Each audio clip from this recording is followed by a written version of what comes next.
बिस्मिल्लाहिर्रहमानिर्रहीम। अस्सलाम वालेकुम।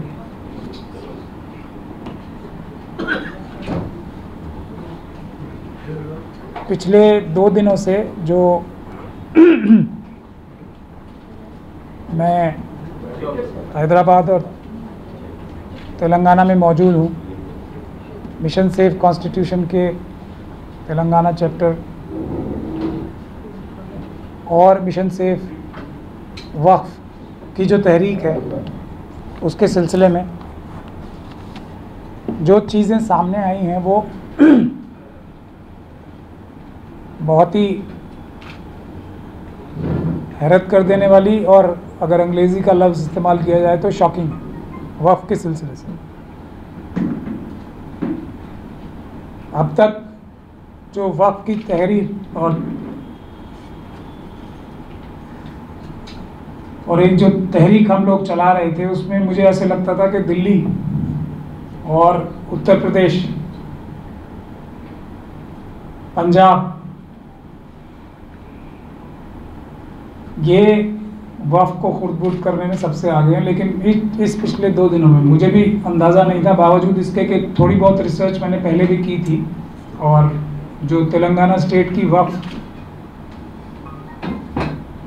बोर्ड की वेबसाइट है उसमें भी जो तस्वीर बयान हो रही थी कि 80% से ज़्यादा वक्फ प्रॉपर्टीज़ खुद बड़े बड़े लीडरान होने के बावजूद हैं। और हैदराबाद और तेलंगाना पूरे मुल्क के लिए बहुत ही अहम जगह है। इस बात को कहने में मुझे कोई कोताही और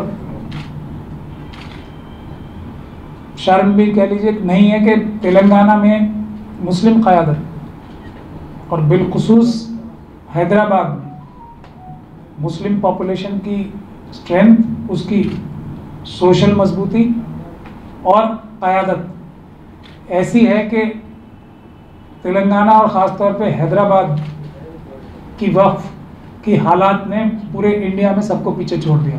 ये मेरे पिछले 2 दिन का जो मैंने 2 दिन लगाए हैं, पिछले 2 दिन यहाँ पे, उससे मैं इस नतीजे पे पहुँचा। और सबसे बड़े दुख की बात यही है कि इतनी बड़ी जो आर्ग्यूएबली मुल्क की सबसे बड़ी, मुल्क की, हमारे देश की सबसे बड़ी मुस्लिम क़यादत है, ये उसकी ज़ेर निगरानी और उसके वॉच में ये सब हो रहा है। वक्फ बोर्ड के मेंबर्स, यहाँ के मेंबर ऑफ पार्लियामेंट साहब हैं और लंबे टाइम से हैं,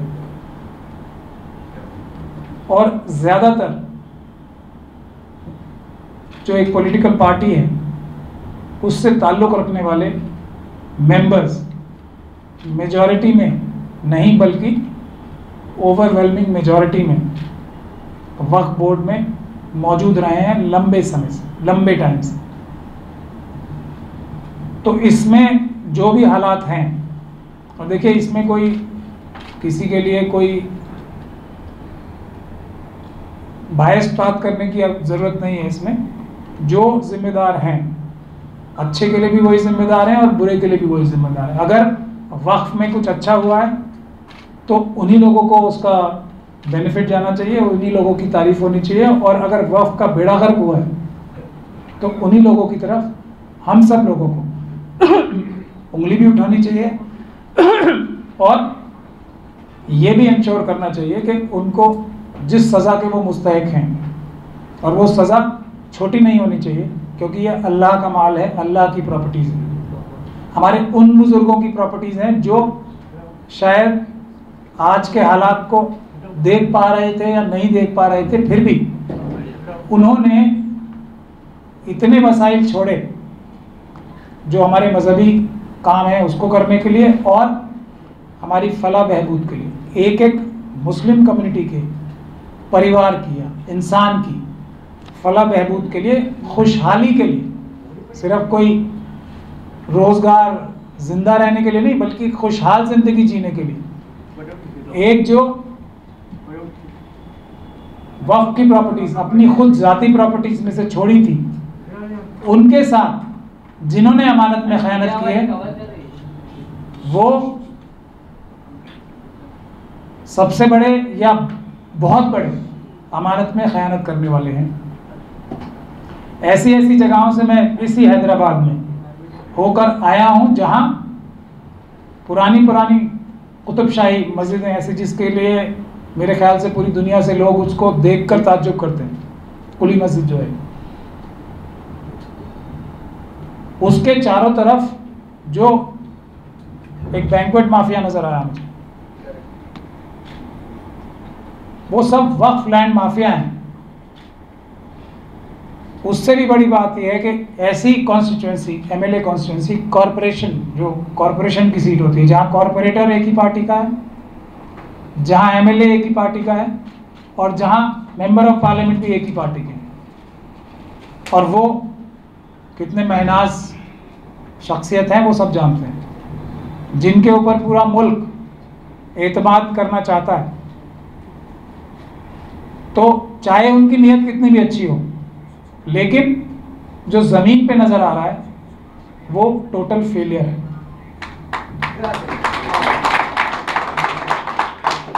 तो क्या हम लोग इस हालात में आज हैं? बहुत ही माजरत के साथ और बहुत दुखी मन से मैं बात कह रहा हूँ, क्योंकि मैंने वहाँ पे मस्जिदें बंद देखी हैं जहाँ पे member of parliament, MLA, corporator मस्जिदों पे कब्जे देखे हैं, वहाँ पे मस्जिदों पे ताले देखे हैं, जो ऐसी जगहों पे तीनों एक ही पार्टी के।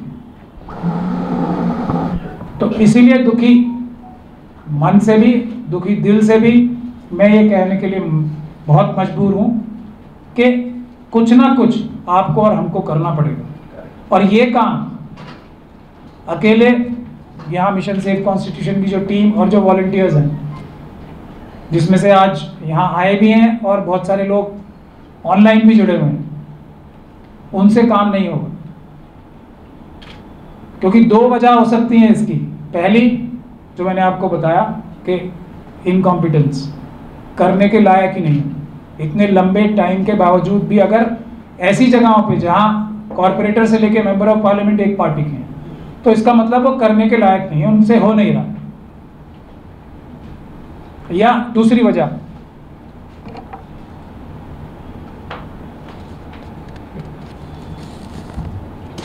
हाँ, तोली मस्जिद कारवां, जो माफ़ी चाहता हूँ मेरे जहन में गलत नाम आ गया, तो या तो हो नहीं रहा है उनसे, या फिर जो इल्ज़ामात पूरे मुल्क में लगते आए हैं वक्फ बोर्ड के सभी मेंबरों पे, वो 100% टोटली करप्ट हैं। यही दो वजूहत हो सकती हैं, तीसरी कोई वजह हो नहीं सकती। इस बात के पीछे छुपना कि कानून में कुछ कमी है, इस बात के पीछे छुपना कि इस कानून से और बेहतर कानून बनना चाहिए था, तो उसके लिए भी मेरे ख्याल से 2 दशक या उससे भी ज़्यादा, 20 साल से ज़्यादा तो इन्हीं के पास। उसके लिए क्या कार्रवाई की गई, ऐसी कोई पब्लिक डोमेन में तो मुझे चीज़ नज़र नहीं है। तो दूसरी बात, अगर ये करप्शन है तो उस सूरत हाल में भी, और अगर ये नाअहली है उस सूरत हाल में भी, अब जो असली चौकीदार हैं, आप, मैं, सब मुस्लिम कम्युनिटी, उसको खड़े होना पड़ेगा, सवाल पूछने पड़ेंगे।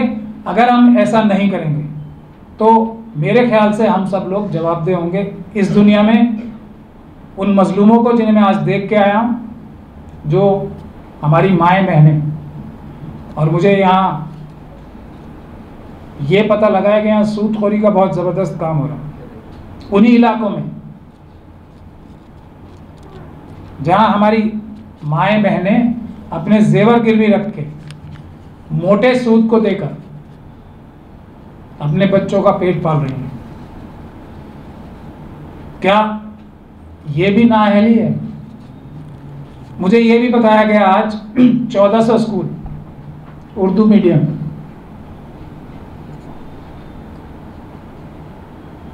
मुझसे थोड़ा आज ठीक से बोला नहीं जा रहा है, उसकी वजह है कि 1400 स्कूल उर्दू मीडियम आज कितने बाकी हैं आप सब लोगों को देखना चाहिए था। इसका जिम्मेदार मैं उस बाशऊर मुस्लिम पॉपुलेशन को जो हैदराबाद की है बिलखुसूस, उसको भी देना चाहता हूँ, माफ़ी के साथ। एक के बाद उर्दू स्कूल बंद होते रहे और हम लोग तमाशा देखते रहे, और पूरी मुल्क के मुसलमान हैदराबाद की तरफ देखते हैं बहुत उम्मीद से। ये मैं आपको बताना चाहता हूँ। मक्का मस्जिद में मेरी बहुत तमन्ना थी नमाज पढ़ने की, मैंने जुमे की नमाज वहाँ अदा की। वहाँ के हाल देख के भी रोना आया। वहाँ दुकानें आपने हमने, चलिए इनकी तो दोनों में से जो पूरी तरीके से जिनका एक आयरन क्लच है उनके ये दो वजूहात हो सकती हैं, हम सब की क्या वजूहात थी उसको देखना पड़ेगा। ये देखना पड़ेगा कि वहाँ पे जिस पैसे से अब से कोई 100 साल पहले तक या 125 साल पहले तक मक्का मुअज़्ज़मा हाजियों के लिए फंड जाते थे, उस मक्का मस्जिद के एतराफ़ में जो दुकानें हैं उनका क्या हाल है, ये देखने की जिम्मेदारी आपकी और हमारी थी। हमने नहीं देखी, ये हमारी कोताही। आज वहाँ क्या हो रहा है, कितने रुपए पर किस दुकान का किराया आ रहा है, कितना किराया किस दुकान से आ रहा है, कितना सबलेटिंग हुई है, कितनी सब लीजेस दी गई हैं, ये देखने की जिम्मेदारी उनकी नहीं तो हमारी थी। हमने भी कोताही की। मैं जो ये बात अंदाजे से कह रहा था, अब मेरा अंदाज़ा ये हो गया कि हैदराबाद से 1 करोड़ पर फैमिली, हैदराबाद की वक्फ प्रॉपर्टीज से 1 करोड़ पर हर मुस्लिम फैमिली की कैपेसिटी नहीं है, उससे ज़्यादा डबल है कम से कम। ये मैंने पिछले 2 दिन में अंदाज़ा लगाया, सिर्फ हैदराबाद की प्रॉपर्टीज की बात कर रहा हूँ। तो ज़रूरत इस बात की है कि हम लोग खड़े हों। कुछ लोग हैं जो बहुत ही मुजाहिदाना काम कर रहे हैं इसी हैदराबाद में। क्या हमने उन लोगों का साथ दिया और कितना हम लोगों ने उनका साथ दिया, ये भी एक पूछने की ज़रूरत है अपने आप से सवाल। क्या हम लोगों को ये नज़र नहीं आ रहा कि हमारे बच्चे क्राइम की दुनिया में किस तेज़ी से, यहाँ राउडी शीट होती है, मुझे तो पता नहीं था, वहाँ दिल्ली वगैरह में BC बोलते हैं उसे, राउडी शीट्स क्यों किस कम्युनिटी के लोगों पे बन रही हैं, ये हमने देखना सोचना बंद कर दिया। कितने लोग गैंग वॉर्स में मारे जा रहे हैं, क्या ड्रग्स की प्रॉब्लम है हैदराबाद शहर में, ये 2 दिन में देख के मेरी आंखों में कई बार आंसू आए। जल्दी नहीं आते मेरी आंखों में आंसू। हैदराबाद है इसलिए आ रहे हैं कि ये इतनी ताकतवर जगह है, इसलिए आ रहे हैं। एक लखनऊ को देख के आते हैं और एक हैदराबाद को। तो ये मैं आपसे लिल्लाह इस बात की गुजारिश इल्तिजा करने आया हूं कि आप लोग जाग जाएं और एक मिसाल कायम करें पूरे मुल्क के लिए।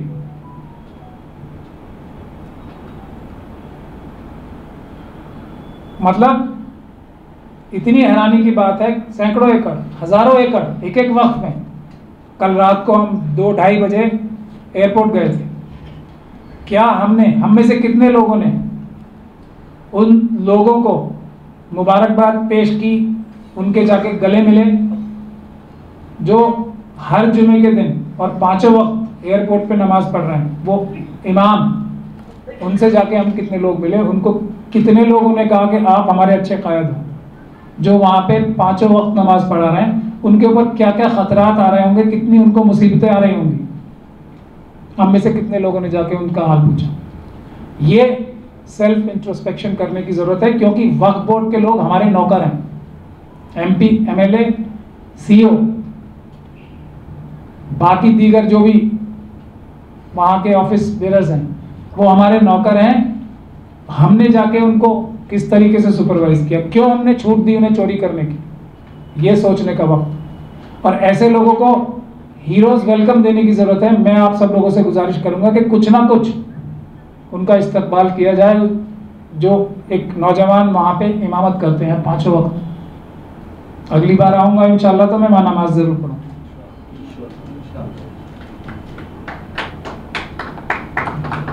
कितने लोगों ने 1162 एकड़ ज़मीन एयरपोर्ट में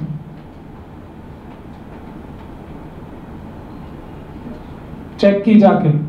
कितने लोगों ने सवाल पूछे कि बहुत कोशिशों के बाद 50 एकड़ मतलब 1162 एकड़ लेके 50 एकड़ वापस हुई और उसके लिए तारीफों के पुल बांधे, मुस्कुराते हुए फोटो खिंचवाए। कितने लोगों ने सवाल पूछे हमने से?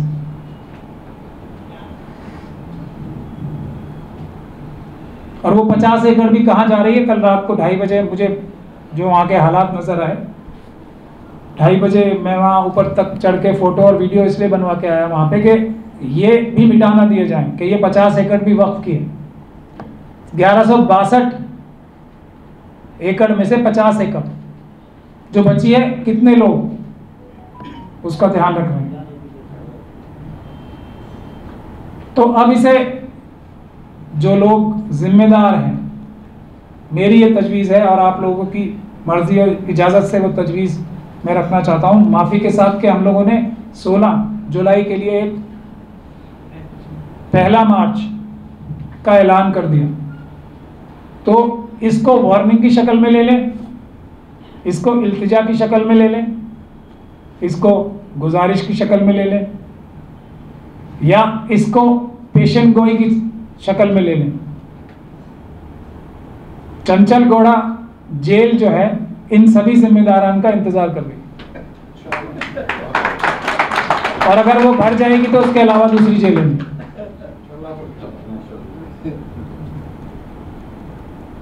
और अगर आप लोग साथ देने का वादा करें तो मैं भी आप लोगों से वादा करता हूं कि जब तक, जैसे दिल्ली में चेयरमैन साहब को वहां के लोगों ने मिलकर पूरी कोशिश करके 2 ईमानदार वक्फ बोर्ड के मेंबर्स ने मिलकर चेयरमैन साहब को जेल भिजवाया, इसीलिए मैं वादा करना चाहता हूं आप लोगों की शमूलियत के साथ। कितने लोग इस बात के फेवर में हैं कि अब ये काम होना सबसे पहले जरूरी है? तो फिर मैं ये वादा करता हूं कि अब मैं इत्मीनान और चैन से नहीं बैठूंगा। या तो वो लोग अपनी सारी पुरानी गलतियों की माफ़ी तलाफी करें तो कुछ कम टाइम के लिए जाएंगे ज़रूर बेबी, थोड़ी सी रियायत की जा सकती है, और वो सभी प्रॉपर्टीज़ वापस करनी पड़ेंगी और करवानी पड़ेंगी, बेनामी भी और नामी भी। बेनामी का बहुत बड़ा खेल है। तो बेनामी का कानून ऐसा आ गया है आज, तो ये भी एक मैं कह रहा हूं जिसके नाम भी बेनामी प्रॉपर्टी है, आज से वो आज़ाद है। हमसे उसे निपटना है, उन मालिकों से जो असली मालिक हैं उनको भूल जाएं, आज़ाद है। कोई कानूनी तरीका नहीं है लेने का, लेकिन हम लोगों से जो पहरेदार और चौकीदार हैं अल्लाह की प्रॉपर्टीज़ को, इन बेनामी होल्डर्स को अब निपटना पड़ेगा।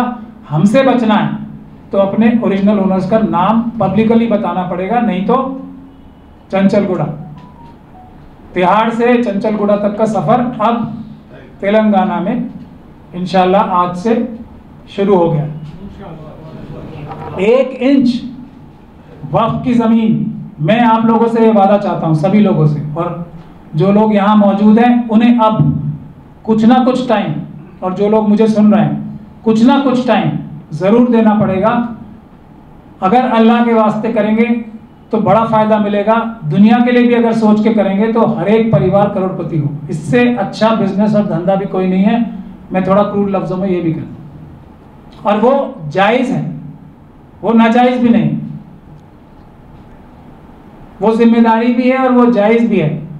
लेकिन अब जो होगा उसका कमर्शियल यूटिलाइजेशन हो या जो भी हो, उसके लिए आप सब लोगों को चौकीदार और निगहबान बनना पड़ेगा, और आप सब लोगों को कुछ ना कुछ टाइम और बाकी लोगों को भी सर्व करना पड़ेगा इसकी चौकीदारी और निगरानी करने के लिए। मैं सवालात की लिस्ट तो बहुत लंबी है, कुछ प्रॉपर्टीज़ का जिक्र करना चाहता हूँ ताकि आप लोगों को ये लगे कि मैं हवा में ही बात नहीं कर रहा हूँ और तकरीरें देने के लिए कोई एक्टर की तरह तकरीर नहीं दे रहा हूँ। कुछ रिसर्च करके दिन रात घूमकर ज़मीन पे जाकर ख़बर निकाल के आए। मेरे पास दूसरी भी बहुत सारी खबरें हैं जो वक्त आने पे मैं दूंगा। बहुत सारे ऑफिसर्स जो रिटायर्ड हैं और जो आज भी काम कर रहे हैं वक्फ बोर्ड से बाहर, वो मुझे, अरे अल्लाह ताला का बहुत बड़ा एहसान है सीक्रेट इंफॉर्मेशन के तौर पे ये नामी और बेनामी प्रॉपर्टीज़ की डिटेल्स दे रहे हैं, तो इसीलिए मैं होशियार कर रहा हूँ सबको। मेरी बात को लाइटली मत दें, बिल्कुल लाइटली मत लें। ये प्रायोरिटी पे हाईएस्ट लेवल पे आ रहा है। दिल्ली में हम बहुत बड़ी एक जंग में फंसे हुए हैं, आप सब लोग देख रहे होंगे वक्फ की ताल्लुक से। वो भी छोड़ के मुझे लगता है प्रायोरिटी पे हैदराबाद को रखना पड़ेगा। यहाँ से बड़ा मैसेज जाएगा और यहाँ से फ़ायदा, दुनियावी फ़ायदा, मतलब फाइनेंशियल फ़ायदा भी बहुत बड़ा होगा। और मुझे अगर तेलंगाना हमने संभाल लिया तो पूरा साउथ इंडिया में समझता हूँ करोड़पति हो जाएगा, सिर्फ तेलंगाना, जिम्मेदारी के साथ। इसीलिए मैं लिस्ट पढ़ के सुना रहा हूँ।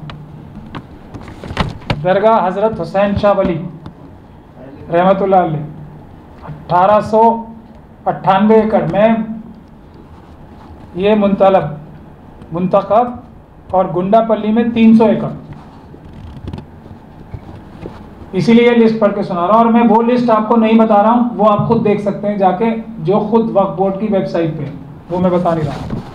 दरगाह हज़रत बाबा शरफुद्दीन पहाड़ी शरीफ 2365 एकड़, 1 इंच नहीं छोड़ी जाएगी। ये आपको अज़्म करना पड़ेगा आज हम सबको मिलकर, 1 इंच नहीं छोड़ी जाएगी। यह चिंगी चेरला वक्फ जो ज़मीन है 2500 एकड़, यहाँ 2500 फुट में पूरे परिवार 25 फुट में घर हैं, 100-150 फुट में अच्छे घर हैं, मतलब पूरे परिवार या ख़ानदान रह रहे हैं फुट में। ये 2500 एकड़ की बात कर रहा हूँ, मतलब ऐसे बिखरी पड़ी हैं। जामिया निज़ामिया रायगदुर्ग 500 एकड़, अशूर खाना अलीसाद 580 एकड़, दरगाह हज़रत हकीम शाह बाबा जुबली हिल्स, बहुत ही एक स्लम एरिया है, बहुत छोटा सा स्लम एरिया है। कितने?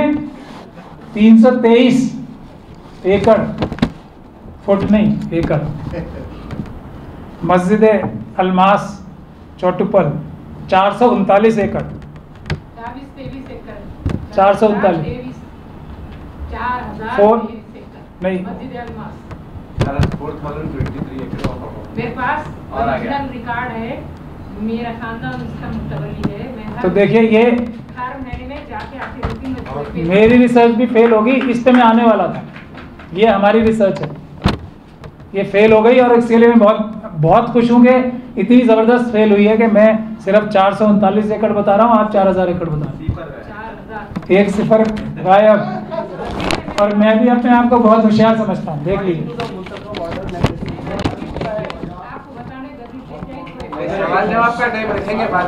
पर ये बात बहुत ज़रूरी है बताने की, मैं भी अपने आप को बहुत ज़्यादा होशियार समझता था, 10 गुना कम मेरे भी हाथ लगे।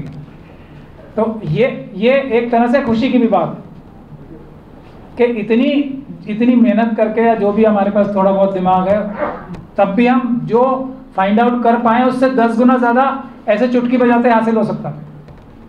ये बहुत पॉजिटिव बात है। उसके बाद मलकाज गिरी वक्फ 384 एकड़, दरगाह मीर मोमिन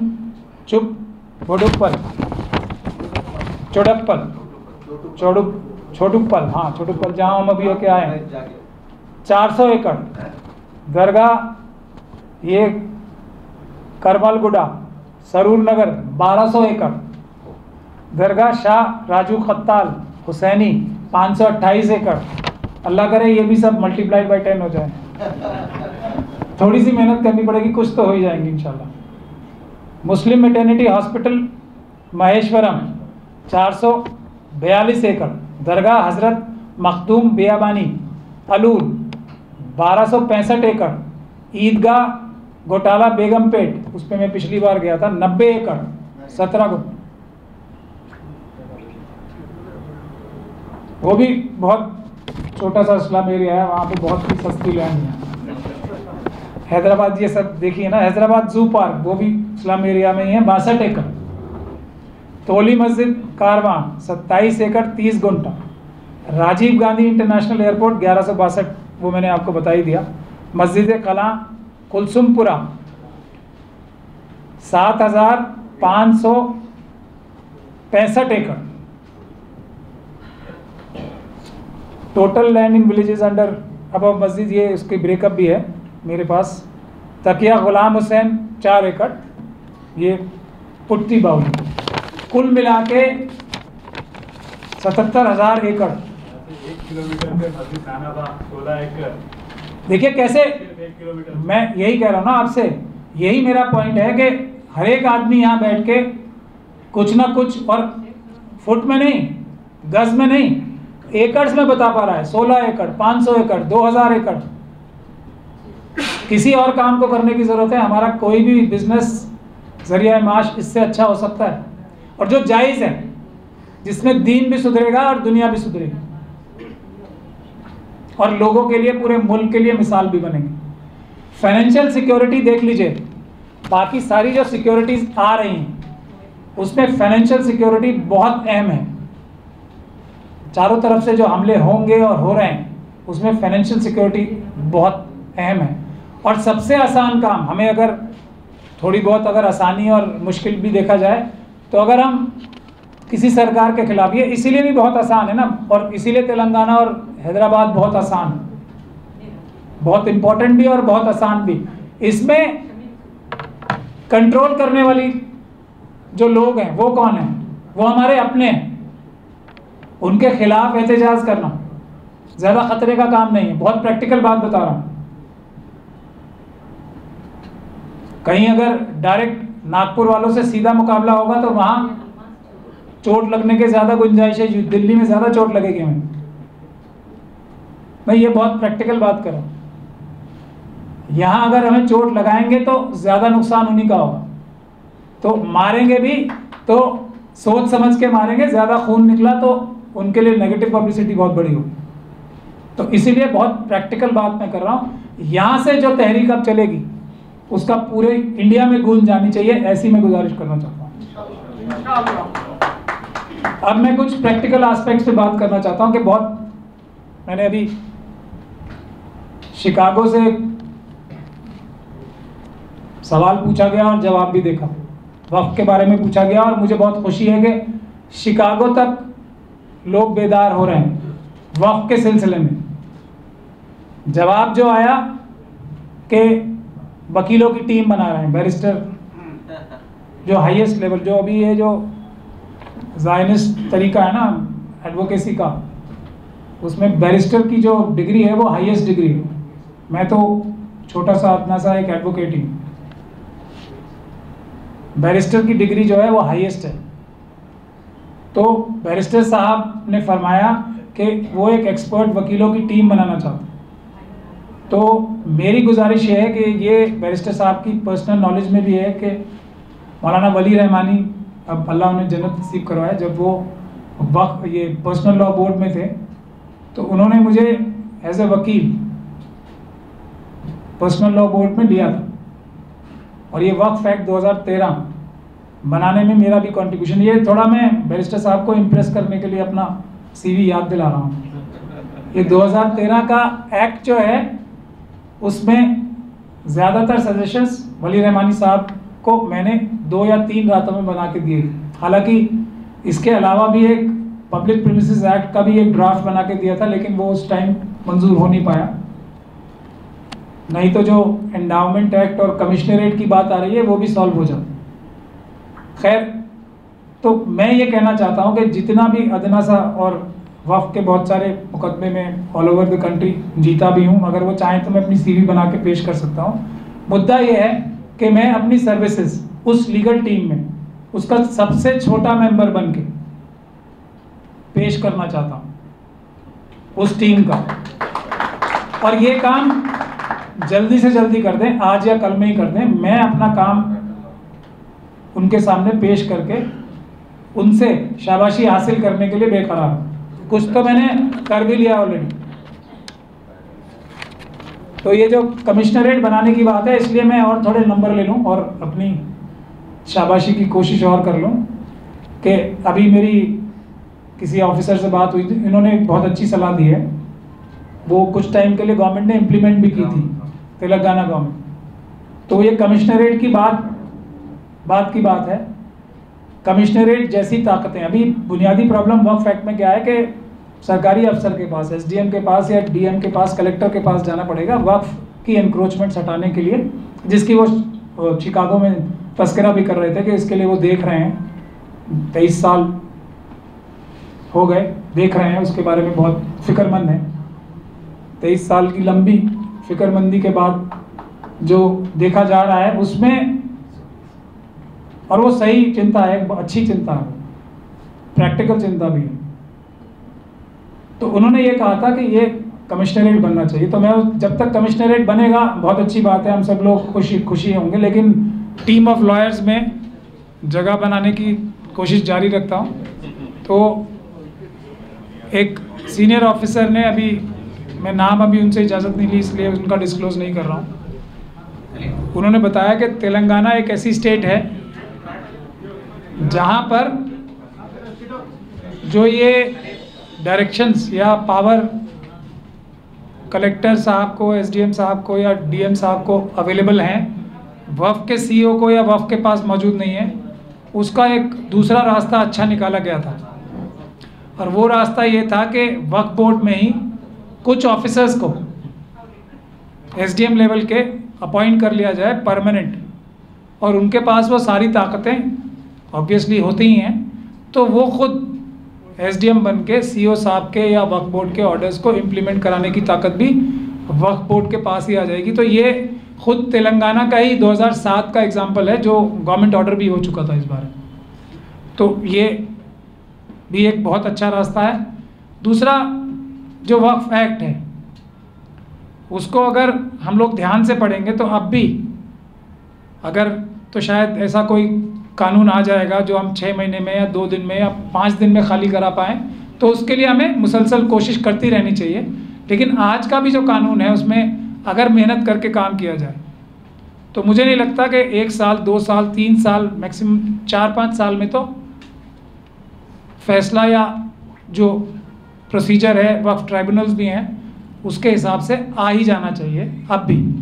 तो जो काम हम कोशिश कर रहे हैं जल्दी कराने की, उसको कोशिश को और तेज़ कर दें। हम लोग जो वकीलों की टीम बनाएंगे, जिसमें मैं वॉलंटियर कर रहा हूँ, बैरिस्टर साहब जो बनाएंगे, वो हम एक अच्छी तजवीज़ पेश कर देंगे। लेकिन तब तक जो आज के हालात हैं, और कमिश्नरेट बनाने से पहले कुछ ऐसी आज मुझे दिखाई गई हैं मस्जिदें और जायज़ात हैं जो कॉरपोरेटर हैं, वो खुद उनके ऊपर कब्जा करके बैठे हैं और उनको खोलने में मस्जिदों को रुकावट खुद बन रहे हैं। तो कमिश्नरेट तो बनाएंगे लेकिन अपने कॉरपोरेटर्स को तो सीधा बोल के खाली करवा सकते हैं। तो एक गुडविल जेस्चर की तरह, क्योंकि हम लोगों की ट्रेनिंग ऐसी नहीं है कि ज़बानी वादे करें और ज़बानी खुश होकर घर चले जाएं। तो अगर ये दिखाना है कि राह रास्त पे आने के लिए ये लोग कोई भी काबिज़ हैं, सिर्फ इन्हीं की बात नहीं, इसलिए इनकी बात बार बार आ रही है कि ये पावर में, ये कंट्रोल में, इन्हीं के थ्रू सारे काम वक्फ बोर्ड के थ्रू ही हो सकते हैं, या वक्फ बोर्ड के मुलव्विज़ होने की वजह से हो सकते हैं, या उसकी लापरवाही की वजह से हो सकते हैं। अभी मेरे पास और भी डिटेल्स आ रही हैं। वक्फ बोर्ड में अगर बाकी सब मेंबर बैरिस्टर लेवल के नहीं हैं तो 5वीं फेल भी नहीं होने चाहिए, 10वीं फेल भी नहीं होने चाहिए। इतना कम से कम ध्यान रखना चाहिए कि ये कितनी अहम, ये मुल्क का सबसे बड़ा लैंड बैंक है वक्फ। तेलंगाना में भी इतना बड़ा लैंड बैंक है जो लाखों एकड़ में जा रहा है। तो उसकी निगरानी करने के लिए कुछ समझदार लोग, कुछ पढ़े लिखे लोग, कुछ एक्सपर्ट्स भी होने चाहिए, उनकी कुछ क्वालिफिकेशन भी होनी चाहिए, वो भी उसका ध्यान रखा जाए। और जो सुपर क्वालिफिकेशन वाले 10th और 12th या उससे नीचे की क्वालिफिकेशन के लोग हैं, उनसे मेरी गुजारिश है, बहुत जितनी मैं रिक्वेस्ट कर सकता हूं कि वो वहाँ पे अपने इस्तीफ़े देने के लिए ज़्यादा ध्यान दें, क्योंकि वो उस पोस्ट के मुस्तहिक नहीं हैं और वो गैर कानूनी तौर पे उन जगहों पे बैठे हैं जिस पोस्ट के वो मुस्तहिक नहीं है। वो एक क्राइम है दूसरी बात, एक और गुजारिश, कोई भी मालिक मुस्लिम कम्युनिटी का, मैं मालिक लफ्ज़ का इस्तेमाल कर रहा हूँ इसलिए कि ये नौकर जो वक्फ बोर्ड में है उनके लिए, कोई भी मालिक मुस्लिम कम्युनिटी का अपने नौकरों के पास वक्फ बोर्ड में जाएगा, वो वाले ऑफिस में नहीं जिसमें पानी भरा हुआ है, दूसरे ऑफिस में। वो हमारे सूफी साहब हैं, उन्होंने वहाँ पे कोशिश की तो वो बीमार पड़ गए। तो जो दूसरे ऑफिस में जो जहनी बीमारी है उसको दूर कर लें। कोई भी मालिक, ये मैं बहुत ही आजिज़ाना तरीके से रिक्वेस्ट कर रहा हूँ, अब के बाद कोई भी मालिक वक्फ बोर्ड में घुसेगा तो वो जो नौकर बैठे हैं अहल और ना अहल, उनको पहले तो रिस्पेक्टफुली आदाब करके सलाम करके बुलाएंगे, इज़्ज़त से बिठाएंगे, फिर उनसे पूछेंगे बताएं मालिक क्या मैं आपकी खिदमत कर सकता हूँ। ये मैंडेटरी है, मिशन सेव कॉन्स्टिट्यूशन का ये कानून मैंडेटरी है, इसकी कोताही नहीं होनी चाहिए वरना इसके कॉन्सिक्वेंसेस होंगे लीगल। तो एक बार फिर दोहराता हूँ, इज़्ज़त से सलाम दुआ करने के बाद मालिक फरमाए मैं आपकी क्या खिदमत कर सकता हूँ, और फिर उसको बिठा के डील करें सबसे अच्छी तरीके से।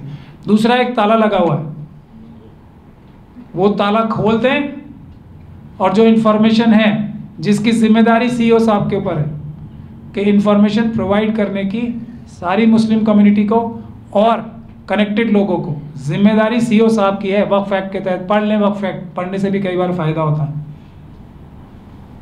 तो इन्फॉर्मेशन जिन तालों में बंद है वो ताले खोलें और इन्फॉर्मेशन देना शुरू करें, ईमेल के ज़रिए भी देना शुरू करें। स्कैनिंग मशीन अगर आपके पास नहीं है इन्फॉर्मेशन देने के लिए तो हम लोग सब चंदा करके 2, 3 या 4 या 5 स्कैनिंग मशीन्स आपको भेज देंगे, लेकिन आप एक कोई प्रेस नोट जारी करके भेज दें या जारी कर दें, 1-2 दिन में ही कर दें, क्योंकि 16 जुलाई बहुत नज़दीक है, ये ध्यान रख के काम करें सारे।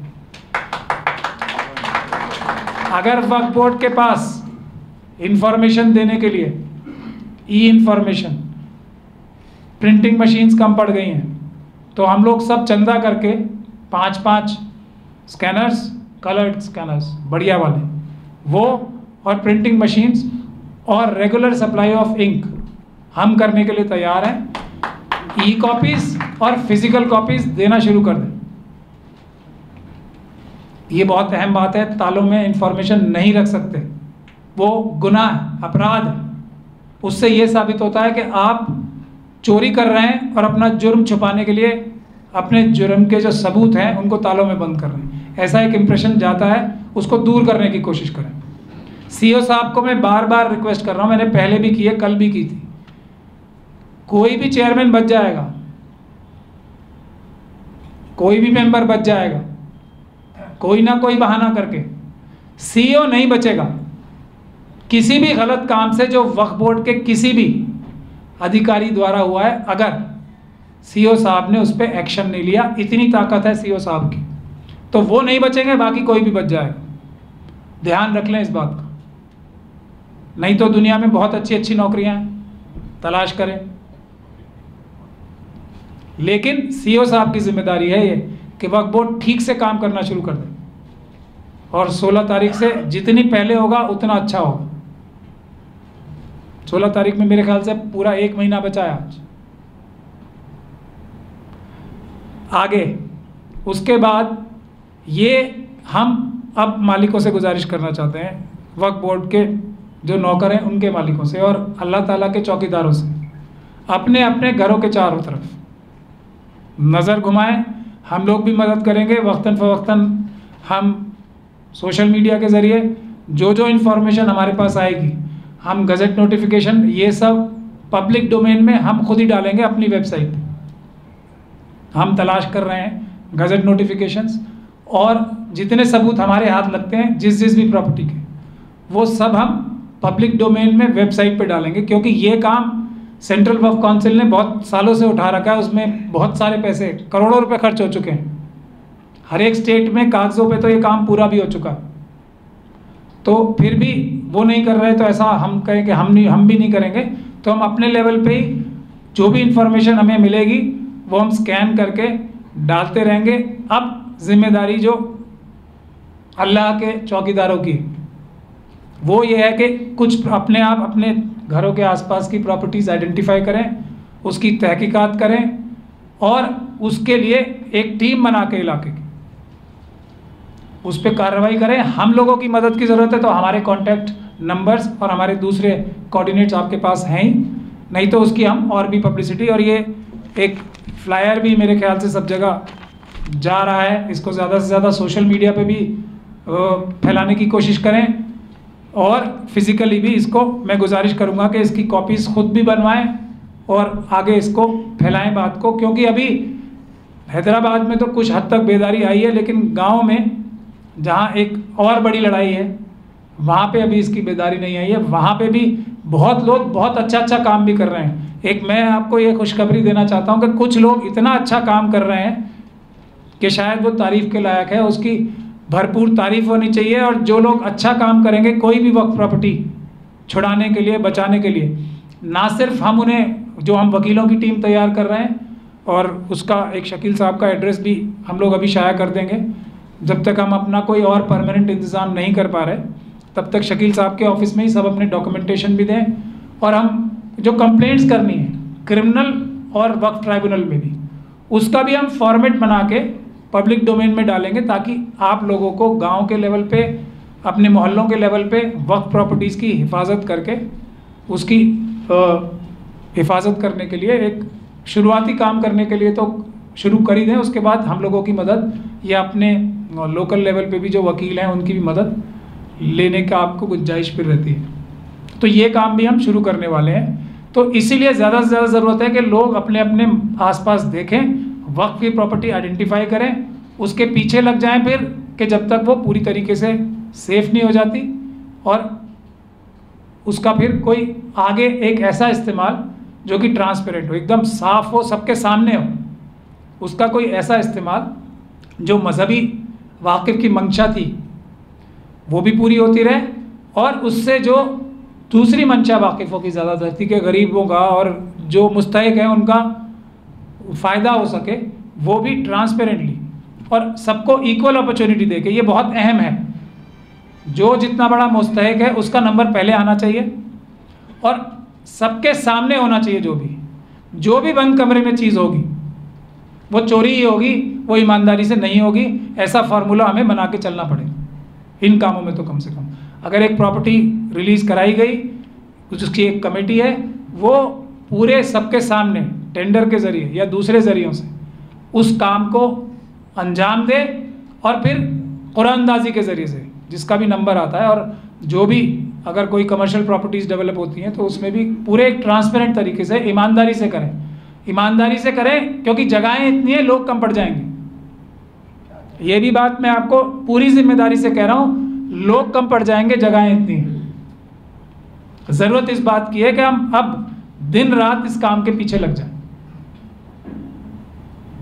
थोड़ा सा पेशेंस रखें, सब मुस्तहिकों का नंबर आएगा। और बहुत सारी प्रॉपर्टीज़ ऐसी हैं खुद हैदराबाद में जो हम 16 तारीख से पहले भी, वो जो ख़ास तौर पे एक जो कुछ ऑर्डर्स हैं हमारे कुछ साथियों ने ले रखे हैं, मैं उनका भी उनसे इजाज़त नहीं ली तो नाम डिस्क्लोज़ नहीं कर रहा हूँ। जैसे ही इजाज़त मिलेगी तो उन लोगों ने, ये खुशखबरी है कि बहुत अच्छे काम कर रखे हैं लोगों ने, जो देखकर मैं हैरान और खुशी भी बहुत हुई।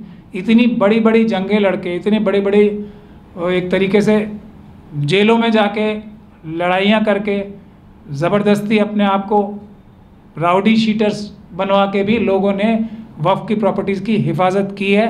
वो लोग हमारे तालियों के भी और हमारी एक तरीके से ग्रैटिट्यूड के भी मुस्तहिक हैं। उनको आइडेंटिफाई करके हम लोग मंजरे में आम पे भी लाएंगे। उनका इस्तकबाल भी पब्लिक होना चाहिए, और उन लोगों से सीखने के लिए भी हम लोगों को ट्रेनिंग क्लासेस भी लेनी चाहिए ताकि हम उसे रेप्लिकेट कर सकें। बहुत ज़रूरी है। ये टेक्निक से होंगे ज़्यादातर काम, कोई ये ताकत से नहीं होंगे, ये टेक्निक से होंगे, कानूनी तरीक़ों से होंगे, प्रोटेस्ट से होंगे, अच्छी लीगल कार्रवाई से होंगे, इन सब के मिक्सचर से होंगे। फिर अभी इलेक्शन का टाइम आ रहा है, सबसे अच्छा टाइम, इसीलिए हमें तहरीक को अभी एकदम पूरी ताकत झोंक देनी है अपनी। अभी जो पुराने वादे थे, बहुत टाइम है अभी, 10 दिन में पूरे हो जाएंगे। अगर ये 16 तारीख की बात ही अगर हम लोग इसको अगर ताकत से फैलाएं तो ये पुराने ऑर्डर्स जिनका वादा अभी बाकी है और जिनका मौका भी बाकी है, क्योंकि टाइम नहीं बताया था शायद सीएम साहब ने, तब करूँगा ऐसा बताया था, तो टाइम अभी बाकी है, अगले 10 दिन में कर दें। तो वही जुलूस जो प्रोटेस्ट या जगाने का होगा वो तारीफ का भी हो सकता है, ये भी मौका है। उसके अलावा कोई रास्ता नहीं है, ये अहद हम सब लोगों को करना है। अपनी चीज़ लेने के लिए अगर हमें इतना संघर्ष करना पड़ रहा है तो जो लोग हमारे वोटों के तालिब हैं उनको कम से कम शुक्रिया अदा करना चाहिए हमें। ये नहीं हम कह रहे कि हमें कुछ सरकार के बजट में से कुछ निकाल के दे दो, नहीं चाहिए। जो वादा किया है वही पूरा कर दो। और जो सरकारी लैंड्स हैं, जिन लैंड्स पर सरकारी कब्जा है, उसका हिसाब लगा के जो कानून का प्रावधान है, मैं कोई बाहर की बात नहीं करूंगा, मैं आपको पूरी ईमानदारी के साथ बताऊँ, कोई ऐसी बात नहीं कहूँगा जिसके लिए सरकार को कोई एक्स्ट्रा कदम उठाना पड़े। जो कानून में प्रोविज़न है, कोई भी लैंड्स अगर सरकार के कब्जे में है तो उसका आप लीज़ मनी वक्फ लीज़ रूल्स के तहत बना के हिसाब करके वक्फ बोर्ड में जमा करा दो। और जो एक ये वक्फ बोर्ड की बिल्डिंग भी है, इसके लिए भी मैं ये कहना चाहता हूँ कि ये इतने दिन से खाली क्यों पड़ी है, इस पे भी आप लोग सवाल पूछें। ऐसा क्या काम कर रही है ये बिल्डिंग जिसमें पानी भरा हुआ है? क्या ये उस एक तो ये बात हो सकती है मेरे जहन में जो आ रही है कि जो हाल वक्फ बोर्ड का है वही हाल वक्फ बोर्ड के ऑफिस का दिखाना ज़रूरी है, आईना। और दूसरी बात ये हो सकती है कि बहुत सारे लोगों की खबर आ रही है कि बहुत सारे तालाब, जो ये तालाबों का शहर था, लेक्स का शहर था, वो लेक्स तो हड़प कर ली गई, तो ये एक आर्टिफिशियल तालाब बनाया जा रहा है। तो ये वो सही जगह नहीं है, अच्छी जगहों पे जहाँ पे ओरिजिनल तालाब थे वहाँ तालाब बनाया जाए। लेकिन इसका भी 10-15 दिन में कुछ ना कुछ टेंडर के प्रोसेस से इलाज कर दिया जाए, नहीं तो 16 तारीख को तो हम आ ही रहे हैं।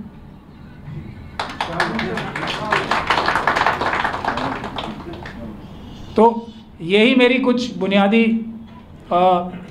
गुजारिश थी, इल्तिजा थी। वार्निंग समझ सकते हैं, आपको नहीं भी समझ सकते। जिन लोगों की तरफ मेरा इशारा है वो जाग जाएं, क्योंकि अब आप इस तरफ देख भी सकते हैं कितने लोग जुड़े हैं और कितने लोग बैठे हैं और किस तरह के लोग बैठे हैं और किस तरह के लोगों के साथ मैं पिछले 2 दिन से पूरा राउंड ले रहा हूँ। ये सब बातें हैं, उनकी जो CBCID वाले हैं वो उनको मिनट टू मिनट रिपोर्टिंग दे ही रहे होंगे, तो उसका भी फ़ायदा उठाएं। मिनट टू मिनट रिपोर्टिंग का हमारा क्या अज़्म है हम सब का, उसका भी फ़ायदा उठाएं। मैं बार बार बता रहा हूँ, दिल्ली के चेयरमैन जेल गए हैं और अभी लंबे टाइम के लिए जाना बाकी है उनका। PMLA भी लगेगी, ED भी लगेगी। ED सिर्फ ये RSS और अमित शाह साहब ही नहीं लगवा सकते, हम लोगों ने भी लगवाई है। तो बराबर की टक्कर चल रही है अभी, ये भी मैं आपको बता दूँ, फ़ायदे में रहेंगे। तो सही काम करें और अच्छा काम करें, इस दुनिया में भी फ़ायदा होगा और उस दुनिया में भी फ़ायदा होगा। यही मुझे आपसे गुजारिश करनी थी। लेकिन मैं ये चाहूँगा कि आप जो बातें मेरे जहन से निकल गई हैं, जी वो कुछ चीज़ें जहन से स्लिप ही हो गई थी। पहली चीज़ है, सबसे पहले जिन वक्फ बोर्ड के जो वर्कर्स हैं, जो ऑफिस बेयरर्स हैं और दूसरे लोग हैं वहाँ पे जो काम करते हैं, ऑफिशियल्स हैं, उनका ख्याल ही करते हुए जेल उन्हें ज़रूर जाना है। इससे मतलब वो ये ना समझें कि जेल नहीं जाएंगे, जो किया है उसके लिए जाना ही। लेकिन जो आने वाले ईमानदार लोग हैं, जो आज भी जो एक उनके सर्विसेज हैं, वो पूरी तरीके से जो दूसरे गवर्नमेंट सर्वेंट्स को जो तनख्वाहें मिल रही हैं पे कमीशन के हिसाब से, वो तुरंत लागू की जाए, ये गुजारिश मैं करना चाहता हूँ। और इसमें state government grant in aid दे सकती है, दूसरी चीज़ों में मेरे ख्याल से मुनासिब नहीं है, लेकिन इस चीज़ के लिए grant in aid state government दे सकती है। स्टेट गवर्नमेंट पे जो हमारे बड़े बड़े क़ायद हैं, उनका अगर उन पे चलती है, कुछ बात उनकी सुनी जाती है तो ठीक है, नहीं तो उसके लिए वो अलग मुजाहरा करें, कुछ तो करें। या तो सरकार सुन रही है उनकी पावरफुल लोगों की, या नहीं सुन रही तो जैसे हम छोटे लोग, गुलाम लोग 16 तारीख को प्रोटेस्ट कर रहे हैं, उसका प्रोटेस्ट करके ये काम तुरंत कराया जाए। दूसरा,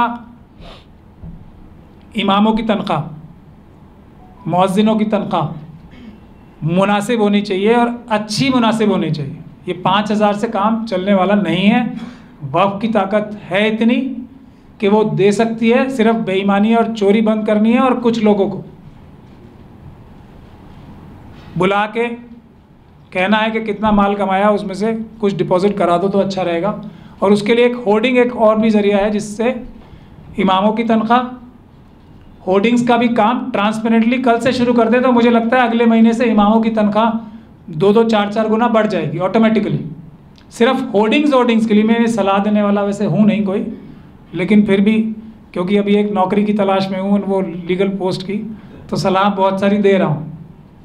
सिर्फ होर्डिंग वक्फ की प्रॉपर्टीज़ पे अगर उसकी जो इनकम है टेंडर बेस पे करके रिज़र्व कर दी जाए इमामों की तनख्वाह के लिए, मुअज्जिनों की तनख्वाह के लिए, जो खानकाहों में लोग ज़िम्मेदार बैठे हैं उनकी तनख्वाह के लिए, जो खिदमतगार बैठे हैं उनकी तनख्वाह के लिए, तो सिर्फ होर्डिंग से इतनी इनकम हो जाएगी कि उनकी तनख्वाहें निकल जाएंगी। ये पूरे तेलंगाना में होर्डिंग्स की इतनी पोटेंशियल है वक्फ की प्रॉपर्टीज़ में। दूसरी चीज़ है बात की बात, जो टावर लगते हैं वो भी बात की बात है, उसमें भी लाखों रुपए किराया आता है मंथली एक टावर में, जो ये मोबाइल फ़ोन के टावर्स लग रहे हैं। तो ये मैं फ्री ऑफ कॉस्ट सलाह दे रहा हूँ नौकरी की तलाश में, इसलिए तो उस पर भी ध्यान दें। और ये अगले महीने से ही शुरू हो सकता है काम इमामों को तनख्वाह देने का। अच्छा, वक्फ प्रॉपर्टीज़ की जो रेंट रिवाइज़ करने की एक बात है वो वक्फ लीज रूल्स में ही है। जो मार्केट रेंट है उसका 2% बेस या रिज़र्व प्राइस है, उसके बाद ओपन टेंडरिंग है सबके लिए ट्रांसपेरेंटली, बिल्कुल ट्रांसपेरेंटली वो ऑलरेडी हैं। और जो लोग अब तक नहीं दिए हैं उनसे 2014 के बाद से ये कम से कम मिनिमम, ये तो हम मान ही सकते हैं ना कि जो उससे कम तो हो ही नहीं सकता क्योंकि कानून ये कहता है। तो वो लोग ये समझ लें जो आज 2-2 रुपये और 3-3 रुपये पे बैठे हैं और फिर वो आगे वो सब लीज करके बैठे हैं, तो वो लोग ये समझ लें कि 2014 से उनको 2% मार्केट वैल्यू का पर मंथ तो लीज मनी देना ही देना है। तो ज़्यादा गफलत में मत रहें। जब अच्छे लोग आएंगे और इंशाल्लाह आएंगे तो ये हिसाब किताब होंगे, तब देने बहुत भारी पड़ जाएंगे। जितनी जल्दी से जल्दी आज उसे जस्टिफाई करा लें, खुद ही डिपॉजिट कराना शुरू कर दें तो वो उनके हक़ में बेहतर हो। तो वक्फ जो लीज और रेंट की बात है वो तो इससे ऑलरेडी कानून जो है वो काफ़ी मजबूत है और इसने उसका it has already been taken care of. एक धारणी की बात भी है। धारणी में अगर वक्फ की प्रॉपर्टीज़ का वो जो धारणी के जो रिस्पॉन्सिबल ऑफिसर्स हैं उनके लिए फ्री ऑफ कॉस्ट कानूनी सलाह है। अगर कोई हेरा फेरी जानबूझ के हो रही है तो वो कानून से ऊपर नहीं है कोई भी ऑफिशियल्स। और पॉलिटिकल लीडरशिप जो उनके ऊपर दबाव बना के ये काम कराती है वो उनके काम नहीं आती, फिर बाद में जेल तो खुद ही जाना पड़ता है अपने जुर्मों के लिए। हाँ, वो एक दीगर बात है कि वो 120B में अपने पॉलिटिकल मास्टर्स को भी इन्वॉल्व कर सकते हैं उस केस में, लेकिन खुद वो नहीं बचेंगे। तो ये धारणी में जो भी गड़बड़ हो रही है वक्फ के प्रॉपर्टीज़ के मुतालिक, तो उन ऑफिसर्स से भी मैं गुजारिश करना चाहूँगा कि वो अपनी जो कार्रवाइयाँ हैं वो दुरुस्त कर लें, गड़बड़ ना करें। सेक्शन 4 और 5 वक्फ एक्ट का पढ़ लें, ये सरकार की जिम्मेदारी है।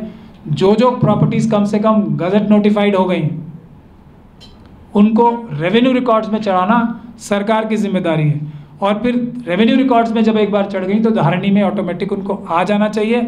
लेकिन ये लिस्ट फाइनल नहीं है, इसकी तहकीकात जारी है। जैसे जैसे हम दूसरी वक्फ की प्रॉपर्टीज़ ढूंढ के रिकॉर्ड पे लाते रहेंगे धारणी में वो चढ़ती जाएंगी, क्योंकि जिस चीज़ का बेस गलत हो, किसी गलत फहमी की बुनियाद पे या किसी गैर कानूनी बुनियाद पे जो काम किया गया हो उसकी कोई कानूनी वैल्यू नहीं होती, ऐसा लॉ सुप्रीम कोर्ट ने तय कर रखा। तो धारणी में जो भी गलत कार्रवाइयाँ हुई हैं उस पर उनके ऑफिसर्स, धारणी के ऑफिसर्स भी नज़र षानी करें, केयरफुली इस काम को करें, क्योंकि कोई भी खतरे का काम किसी सरकारी ऑफिसर को करना नहीं चाहिए, क्योंकि कानून और संविधान ऐसी उम्मीद उनसे नहीं करता। संविधान की शपथ ली है ईमानदारी से कानून के हिसाब से काम करने की, उस पर अमल करें। आखिरी बात, एक बार फिर, ये काम आवाम की मदद के बगैर हो नहीं पाएगा। कुछ लोग मुट्ठी भर करेंगे, लंबा टाइम लगेगा, लेकिन पूरी आवाम अगर इस बात के लिए जुट गई तो ये काम चुटकियों में हो जाएगा। चोर के पैर नहीं होते, चोर अगर सारे मोहल्ला इकट्ठा होकर जाग जाए तो वैसे ही भाग जाते हैं, और लूटा हुआ सामान भी ज़्यादातर टाइम छोड़ के भाग जाते हैं। ये मैं आपको एक बहुत अच्छा उदाहरण दे के बता रहा हूँ। आखिरी खुशखबरी ये सुना के कि आज हम जहाँ गए थे वहाँ पर शेड्यूल कास्ट कम्युनिटी के लोग आए थे और पूरी ताकत से हम लोगों के साथ खड़े रहे। हालांकि वहाँ पे जो लैंड माफिया वहाँ का था वो भी वहाँ पे मौजूद था, लेकिन इससे बहुत हौसला हमें मिल रहा है कि शेड्यूल कास्ट कम्युनिटी के लोग भी हमारे साथ इस मुहिम में जुड़ रहे हैं। And as a reciprocal gesture उनके जो दूसरे उनके बड़े बड़े मसले हैं जो SC/ST सब प्लान का है, जिससे हर एक शेड्यूल कास्ट और शेड्यूल ट्राइब का परिवार भी करोड़पति है, उसका पैसा भी सरकारों ने दबा के रखा हुआ है, उसमें हम उनका साथ दें और वो हमारा साथ हमारी वक्फ की मुहिम में दें तो 1 और 1 11 होते हैं, ऐसी पुरानी कहावत है, और एक दूसरे से ताकत मिलेगी और ये काम बहुत आसान हो जाएगा।